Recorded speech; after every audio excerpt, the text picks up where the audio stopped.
Cobrança de escanteio para o Flamengo. O Flamengo tem menos de 5 minutos pelo tempo regulamentar. Lá vai Zico. Levantamento para Rondinelli, o toque de cabeça. Gol!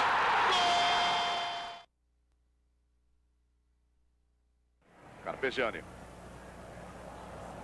Toninho. Fugindo Tita de cabeça. Golaço, golaço de Tita para o Flamengo. Tentativa de Carpegiani, Júnior, Zico. Tentativa de rebote, reclamaram uma mão, Zico. Gol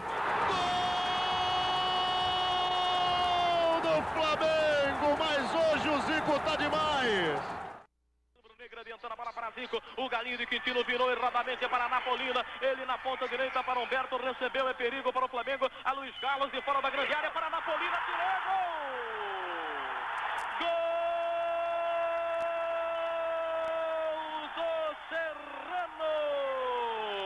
A Napolina com a camisa número 11, aos 18 minutos do primeiro tempo, a Napolina, foi ele que botou lá dentro.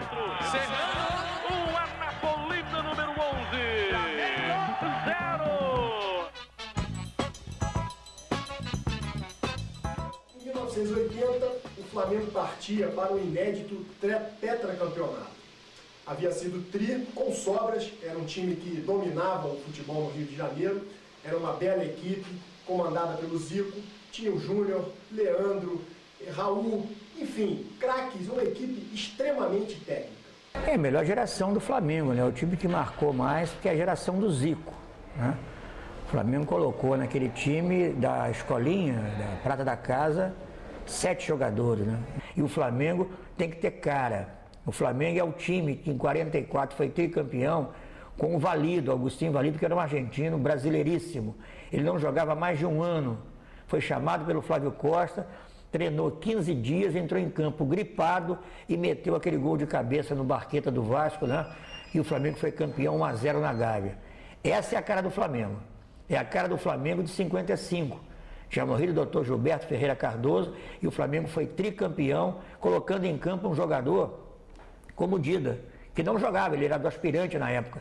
O Flamengo tinha craques a feito Evaristo, Dequinha, né, Rubens, cracaço de bola. Jogou o Dida e quis o destino que ele fizesse os gols dos 4-1 no América. O Flamengo chegava ao campeonato estadual credenciado por uma conquista de campeão brasileiro, com toda a sua força, né, reconhecidamente o melhor time do Brasil. Ganhou de Silvestre, boa jogada, pé direito. Golaço sensacional, golaço de Nunes.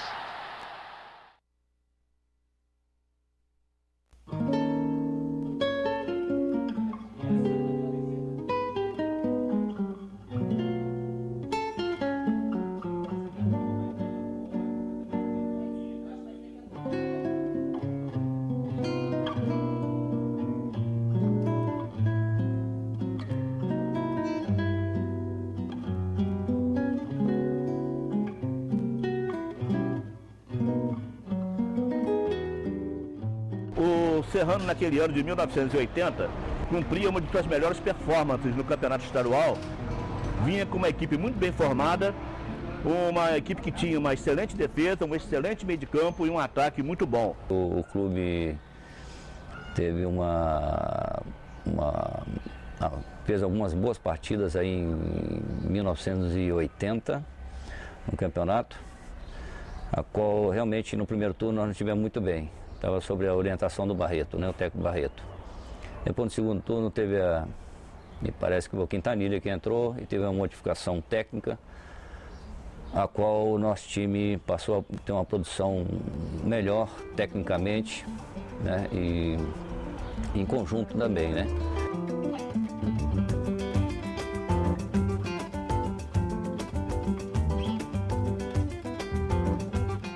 15 mil ingressos colocados à venda foram vendidos. Exatamente 14.995 ingressos foram vendidos para Serrano e Flamengo naquela tarde bonita de 19 de novembro. Só que por volta de 6 horas começou a chover e chover forte.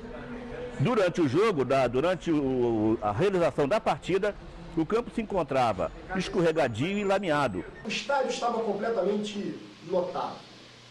O jogo despertava muito interesse, porque se o Flamengo ganhasse a partida, ele iria disputar com o Fluminense o título e se credenciaria, né, para disputar o título e poderia chegar ao inédito tetracampeonato carioca. Eu lembro-me bem, cheguei ao estádio Atílio Marotti por volta das 18 horas, eu era repórter da Rádio Imperial, e eu cheguei ao estádio Atílio Marotti e fui direto ao treinador da equipe. E ele me disse: Guerra, vamos ganhar o jogo hoje em cima do Júnior. Eu estava escalado aí para jogar na ponta direita, naquele jogo. E na concentração, o técnico Italínia, por bem, olhando um vídeo do time do Flamengo, né, um jogo anterior, ele fez por bem e me tirar do time, né? E colocar um lateral direito na minha posição, que ele viu que o time do Flamengo, quem formava todas as jogadas do Flamengo, era mais o Júnior, né? Que era o lateral esquerdo do Flamengo. Então ele me tirou na concentração, conversou comigo. Eu, evidentemente, tive que acatar as ordens do treinador. Evidentemente eu não fiquei muito satisfeito, né? Todo mundo quer jogar.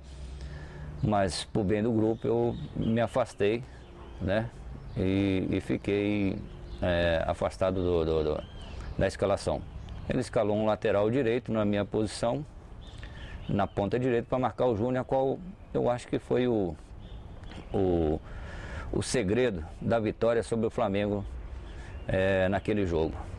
Daquele dia em que foi realizada a partida, o Márcio Braga, então presidente do Flamengo, queria proibir esse jogo na quarta-feira à noite, porque as condições do campo, principalmente, que ele havia tomado conhecimento, estavam péssimos. E o Flamengo está no momento decisivo do campeonato, né, em busca de de decidir o segundo turno, né, que seria a única forma que ele teria chance de chegar à final. Pois bem, quem bateu o pé para ter o jogo foi o Coutinho. E o Flamengo vinha jogar naquele dia com a sua força máxima. Raul, Leandro, Luiz Pereira, Marinho e Júnior, Vitor, Adílio e Zico, Anselmo de centroavante, Edson pela ponta esquerda e Tita pela ponta direita. O Serrano tinha uma equipe baseada no seu meio de campo, que era o ponto forte da equipe. Jael, Moreno e Wellington. O ponta esquerda Bernardo, que era a grande estrela da equipe, foi vendido para a Espanha por $3 milhões. E naquela ocasião, o Anapolina, que vinha apenas complementando o time, foi colocado no lugar do Bernardo da ponta esquerda. Mas era um jogador dotado de pouca técnica, né? Tanto é que ele não foi muito adiante no futebol, né? E até mesmo marcou, se não me engano, 2 gols em 34 jogos. O Serrano tomou uma bola no meio de campo e a bola foi cruzada na área. Ele bateu de lado de pé e colocou a bola lá no cantinho do gol do Raul. E a derrota para o Serrano pode significar para o Flamengo o fim de um sonho, o sonho do Tetra. O gol nasceu de um cruzamento de Luiz Carlos, que desviou em Luiz Pereira. A Napolina entrou rápido e conferiu. Resultado: festa em Petrópolis. O torcedor comemorou de joelhos. Como eu torci pelo Serrano, porque nós que não somos Flamengo, somos anti-Flamengo. Isso é uma verdade, não dá pra negar, né? E eu, botafoguense, cansado de levar porrada do Flamengo. Cruzamento pra área, tenta Zico, a sobra, Andrade chegou, bateu, gol!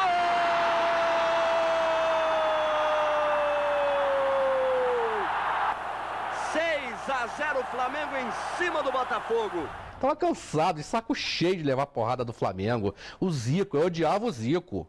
Eu fiquei 25 segundos gritando o gol do Serrano. Isso talvez seja um marco, porque na história do futebol brasileiro, o recorde em narração de um gol pertence ao já falecido Jorge Cury, que ficou 32 segundos gritando um gol do Flamengo. Era cobrança de falta da entrada da área, né? E naquela época o Zico era... Falta da entrada da área pro Zico era pênalti, né?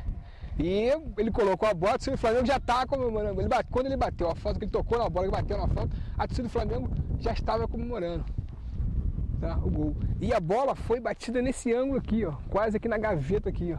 A torcida do Flamengo já estava comemorando o gol. O Acácio fez uma defesa, deu um voo maravilhoso, amigo. Foi lá e tocou pontinho do dedo para fora. O Zico teve a marcação muito forte do Israel, a qual o Israel era um cabeça de área muito aprimorado, né, com um fôlego bastante avantajado, apesar de ser pequenininho. Ele marcou o Zico muito bem em cima de qualquer lance, evitou aí as jogadas aí que o Zico costumava fazer, né? O desequilíbrio do Zico dava nos jogos, né? Meu pai é serrano antes de ser Flamengo, mesmo sendo flamenguista doente, ele é serrano, antes de tudo ele é serrano. Eu achei que o velho ia infartar lá. O velho falava palavrão.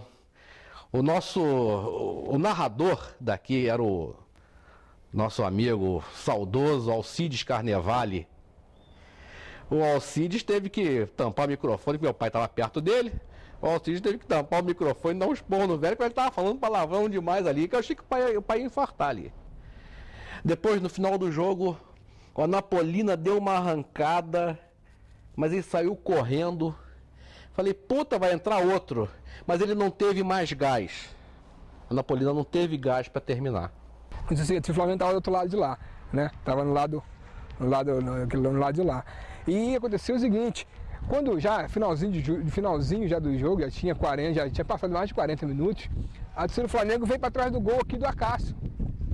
E começou a jogar morteiro, deu só uma confusão danada aqui atrás. Tá? Porque a torcida do Serrano desceu também para ficar aqui, para não deixar a torcida do Flamengo fazer isso, e começou a sair uma confusão aqui atrás, começou a sair muita pancadaria aqui atrás. Deu uma confusão danada, a polícia baixou a porrada, aí seguraram os ônibus aí, acho que ficaram uns 5 ônibus presos aqui em Petrópolis, só foram soltos no dia seguinte. O Flamengo pressionou muito. O Zico, quando acabou o jogo, estava tão irritado com a derrota, que quando ele foi entrevistado por mim, ele disse o seguinte: o Flamengo nunca mais joga nesse galinheiro. E ainda assim, com a derrota do Flamengo, o Vasco teria que ganhar no dia seguinte do Americano, jogando em São Januário. O jogo estava 1-1 até os 46, 47 minutos, quando houve um lance duvidoso na área do Americano. O Roberto Dinamite empurrou o zagueiro do Americano, entrou com bola e tudo, e o Vasco, então, ganhando o jogo, foi disputar o título com o Fluminense, que acabou o Fluminense vencendo o campeonato de 1980 com um gol do Edinho de falta. O Serrano não soube aproveitar o cartaz que o Anapolina conseguiu, que ele ficou famoso no país inteiro, com o gol da Anapolina. Os torcedores adversários, para gozarem os rubro-negros, picharam na Gávea, né, no muro da Gávea, na sede do Flamengo, a palavra Tetra Anapolina, que parece nome de injeção. E assim que terminou o campeonato, o Serrano mandou a Anapolina embora. E ele já, meio aborrecido, meio triste, ele foi trabalhar num bar no Alto da Serra. A minha vontade naquele dia foi destruir aquele campo e apagar tudo da minha memória, e que ali o Flamengo tivesse perdido um tetracampeonato. Foi o sobrenatural de Almeida, como diria o Nelson Rodrigues, né? O sobrenatural de Almeida baixou aqui e creu no Flamengo. Dizem até as más línguas que ele não chutou, que a bola bateu nele e enganou ao goleiro Raul, que na ocasião defendia o gol do Flamengo. Isso é uma coisa que a gente comenta muito aqui na cidade, né? Que o sogro, logo depois que fez o gol, o sogro teve uma briga seríssima com ele, né? Tanto é que esse sogro trabalhava como porteiro no prédio, foi demitido porque o dono o síndico do prédio, né, era flamenguista doente, né? E quando soube que o sogro da Anapolina era o sogro da Anapolina, ele acabou perdendo o emprego. Dizem as más línguas que o Anapolina, no fundo, era Flamengo. E aquele gol que ele fez tirando o tetracampeonato do Flamengo, acabou mexendo com ele por dentro dos seus sentimentos. E ele passou a não querer mais jogar bola profissionalmente. O Anapolina é um cara inesquecível. A gente não pode esquecer o Anapolina, porque o Anapolina sacaneou o Flamengo legal. E isso aí que eu acho barato. Eu vi aquela turma sair, aquele time do Flamengo que dava porrada no Botafogo, entendeu? Isso aqui foi legal. O Botafogo só levava uma porrada, o Anapolina vingou o Botafogo. Sem dúvida alguma, foi um grande feito do Serrano. Em toda a sua história foi um grande feito do Serrano. Porque o Serrano se projetou pelo país inteiro, tendo derrotado o possível tetracampeão. Coincidência ou não, o Serrano vai disputar uma seletiva, se classificar, vai disputar o ano que vem o Campeonato Carioca. Coincidência ou não, pode barrar as pretensões, quem sabe, ano que vem Flamengo e Serrano, Flamengo dependendo de um resultado, quem sabe não surge uma Anapolina e acabe com o tetracampeonato do Flamengo. É tudo aquilo que os vascaínos gostariam que acontecesse.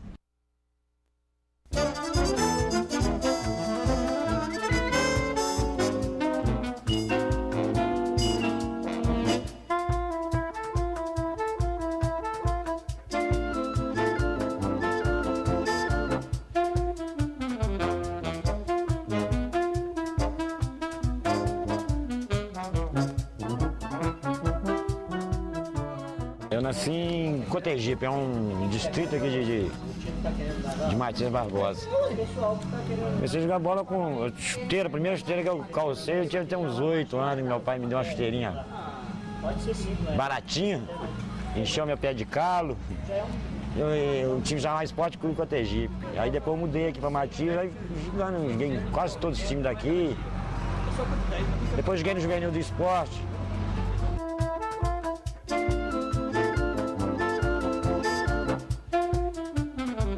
Profissionalizei no esporte. Aí depois eu joguei no Rio Verde, Goiás, Anapolina, União de Rondonópolis. Só time saía de um troço ruim e entrava no outro.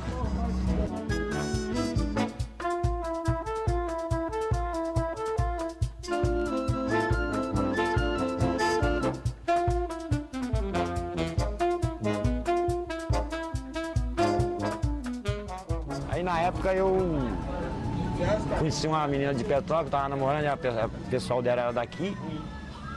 Aí ela arrumou para me treinar no Serrano, eu fui treinar no Serrano e fiz um contrato de 1 ano, foi em 80. Eu sempre joguei no Serrano, mas nunca fui titular assim, daquela posição. Eu joguei de ponta direita, centroavante, cabeça de área, já joguei, nós jogamos contra a seleção do Kite, eu joguei de cabeça de área. Então sempre onde faltava um, eu estava sempre...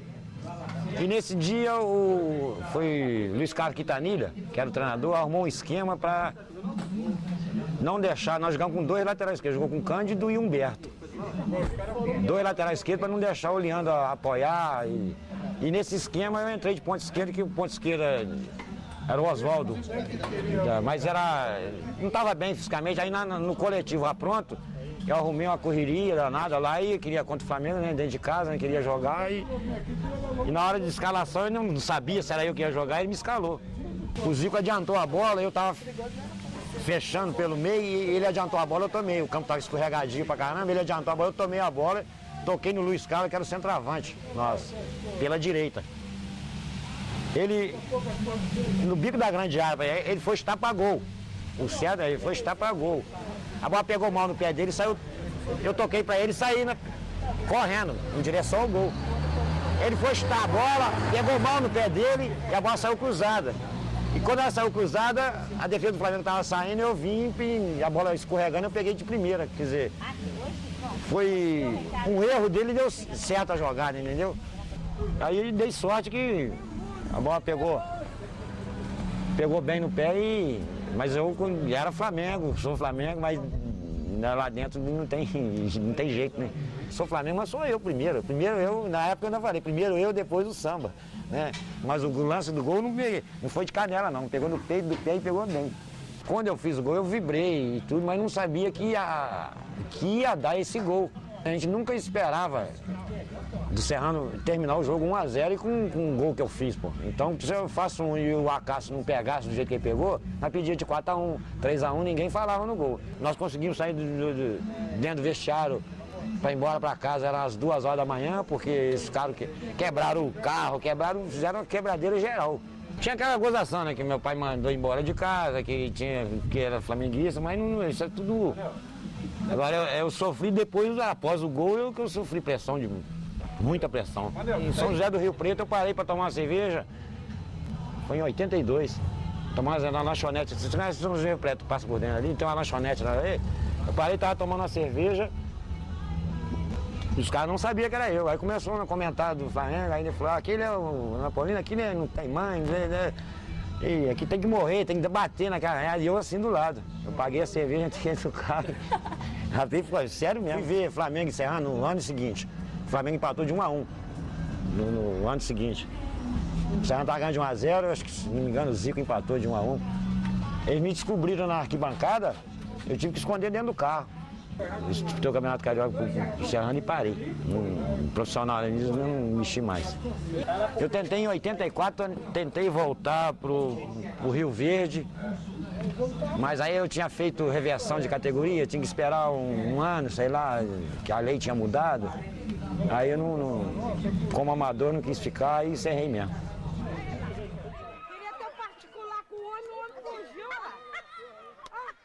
Eu trabalhei 14 anos de mecânico, eu não sabia nem apertar um parafuso, acabei trabalhando de mecânico.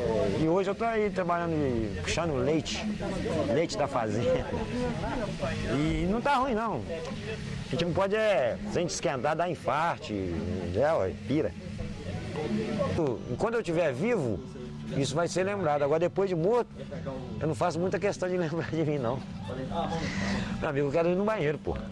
Vai,